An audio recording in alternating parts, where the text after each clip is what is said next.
नमस्कार. आज आपण करूया अख्खा मसूर. त्याच्यासाठी वाटण्यासाठी घ्या एक कांदा, एक टमॅटो, खोबरं, ओलं खोबरं घ्या, थोडं आलं आणि काही लसणाच्या पाकळ्या. आता याची आपण चांगली पेस्ट करून घेऊया. कढईमध्ये तेल गरम करायला ठेवू.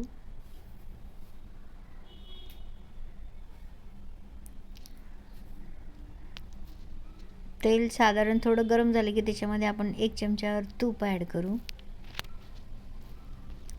तूप चांगलं वितळलं की त्याच्यामध्ये थोडं मोहरी, जिरं, हिंग आणि आपण जे वाटण करून ठेवलं होतं ते आपण चांगलं त्याच्यामध्ये चांगलं या गरम तेलामध्ये चांगलं परतून घेऊया.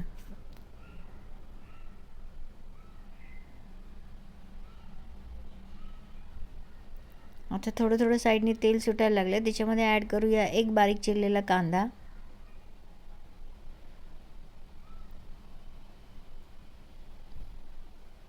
तेल सुटले, मसाला तयार झाला आहे आपला.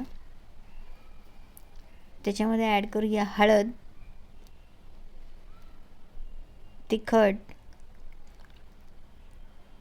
गोडा मसाला, मीठ तुमच्या आवडीप्रमाणे तुम्ही ॲड करा. धणे जिऱ्याची पूड, कांदा लसूण मसाला आणि थोडा आमचूर. आता थोडं पाणी टाकून याला चांगलं शिजू द्या.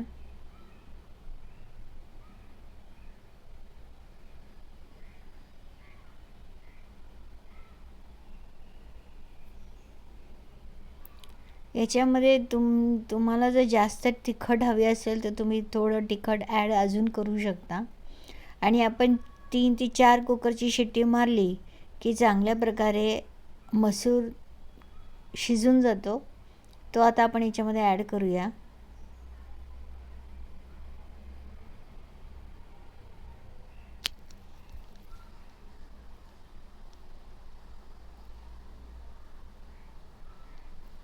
आता याला चांगली उकळी येऊ द्या. उकळी आली की त्याच्यामध्ये आपण ॲड करणार आहोत 1 चमचा गरम मसाला.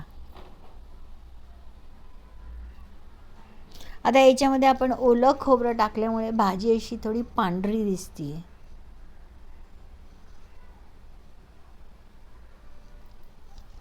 आणि आपण मसाला असा भाजून वाटलेला नाही आहे, न भाजता वाटलेला आहे, त्यामुळे पांढरी दिसते भाजी. थोडी कसुरी मेथी वरतून स्प्रिंकल करूया. एक 5 मिनटं चांगली उकळी येऊ द्या. तयार आहे आपली मसूरची आमटी. गरमागरम पोळी आणि वरतून थोडंसं तूप टाकून सर्व करा. व्हिडिओ आवडल्यास लाईक, शेअर आणि सबस्क्राईब करा. धन्यवाद.